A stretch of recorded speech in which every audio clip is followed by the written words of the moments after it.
It is finally here. It seemed like we were waiting forever. Not Mother's Day. Happy Mother's Day to all of you that it applies to at least. The Eastern Conference Final, get you ready. It's about an hour away from tip. Casey Stern, G-A-R-O-G, Sam Mitchell. Thank you. And happy Mother's Day, of course. Happy Mother's Day. Happy Mother's Day to my mom in Columbus, Georgia, Betty Mitchell.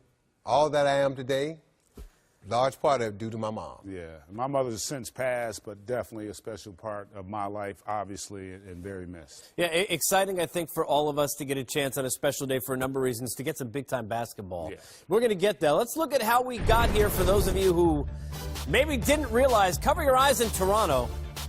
Sam, up there, are they okay yet? Now, they're still having LeBron James withdrawals. The Cavs broke out the brooms against Toronto. Meanwhile, Jason Tatum and the Young C's able to knock off the even younger Philadelphia team. Simmons and Embiid go home. Still waiting on the process in Philly. We get ready here. Still processing. For all the action coming up in Boston. And with that, we welcome a man who needs only 2 letters and adding only on the end of everything that he says. Our own Dennis Scott. 3D, what's going on up there in B-Town, buddy? How are you, man? Players only, baby. Now, let me ask you, before we get started, how many items of clothing that you're wearing have the 3D logo on it? Of course, the jacket does, the shirt. I'm working on some socks and other things. It's playoff time, baby. It's the Eastern Conference Finals. Everyone's excited. And, of course, I'm here on the court. You see the players warming up in the background. Everyone's excited. No one thought, I won't say no one, but a lot of people didn't think the Celtics would get here after losing Gordon Hayward opening night and, of course, getting the word of not having Kyrie Irving, but they're here. DZ, if you can, start us on this. Tell me why there should be more belief outside of Boston than there is that the Celtics can win this series. Well, if you're paying close attention, it's all about Brad Stevens and the way he preaches the right message. And also Danny Ainge drafting the right guys. So this team may be young, but when you look at Brown and Tatum, they have bought into the process. They work hard every day, and they understand they share the basketball. So that was the biggest thing I learned from yesterday's practice, where everybody understands, play together, and believe in one another, and maybe the rest of the world will start believing as well. DZ, you talked about the fact that so many doubted whether or not this young upstart team could get to the Eastern Conference Finals, missing those 2 stars. But from a game plan standpoint, what are you sensing their approach is going to be able to deal with LeBron James, and obviously how well that supporting cast has played in that second round? Well, Brad Stevens said specifically, we're going to try to throw different bodies at LeBron James, and understanding when we double, we have to rotate correctly. And Sam, you know this as a coach. If you're not on the same page and everyone's not on the same string when you do double team, Brad Stevens made it also very clear, LeBron James will find a teammate for a 3-point shot. They don't want that to happen. 3D, my question in talking to Brad, and I know he's not going to give a distinct answer because he's kind of giving away his game plan, but do you think you're going to see the traps come with LeBron James facing the basket, facing defense, or do you think Brad Stevens is going to try to bait LeBron and put him on the block and then try to come at him and then cut off his passing angles and dictate where he wants the ball to go, where he wants LeBron to make those passes?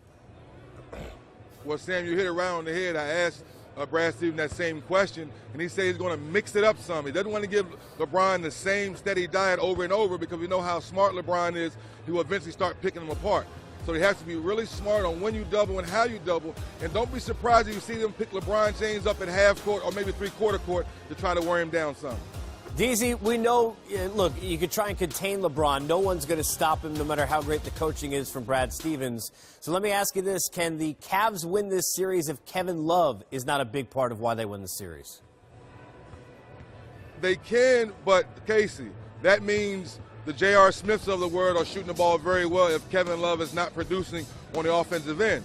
But also, too, when Kevin Love doesn't shoot the ball well, he still rebounds. So I think that's the key for him to make sure he brings something to the table if the Cavs want to win this series. DZ, we saw Terry Rozier kind of burst on the scene with how well he played, particularly in that series against Philadelphia. The expectations now have grown. Do we expect to see him continue the high level of play he displayed in those conference semis?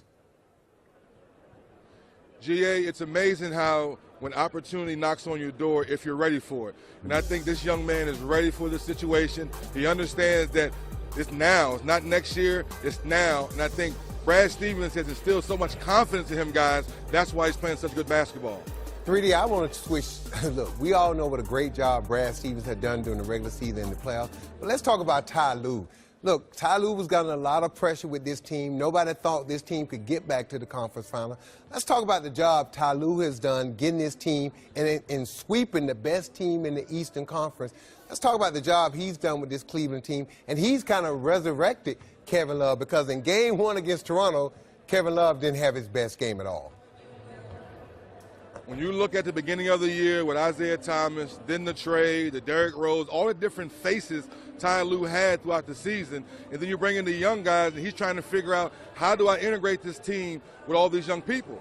And then to start the playoffs, he went with all the veteran guys and bringing the new guys in slow. So to your point, Sam, I think Ty Lue's done a heck of a job getting these guys to this point. And now LeBron James, once we say it again, in his year 15, playing at a super high level.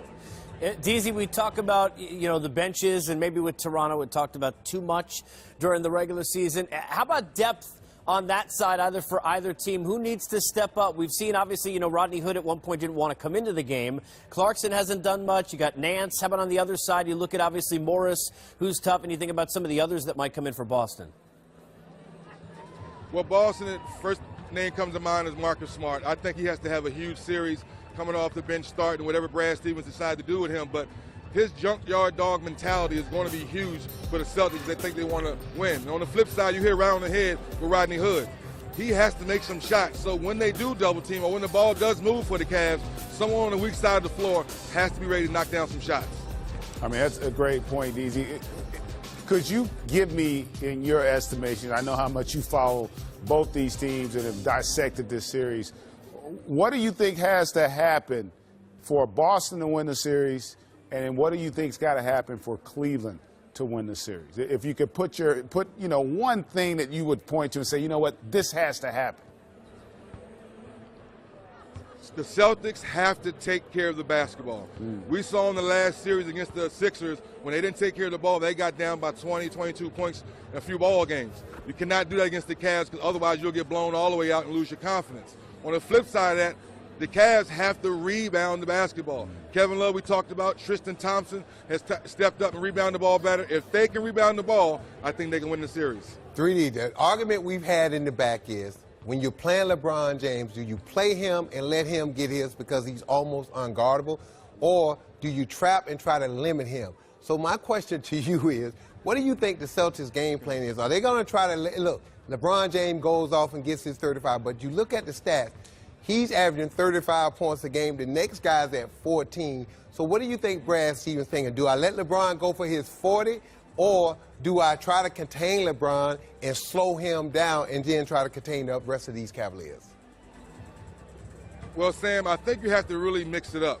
Because one thing about LeBron James, his 40 or his 45, they demoralize you. It just takes the life out of you. And then when you start double teaming, it's too late, and then they start knocking down threes. Now the whole team is coming downhill on you. So I think Brad Stevens is really going to pick his poison and really pick spots where, hey, let's trap him some plays, let's see if he's making his jump shot and play off of him. You really have to mix it up with LeBron right now because he's playing at a super high level. DZ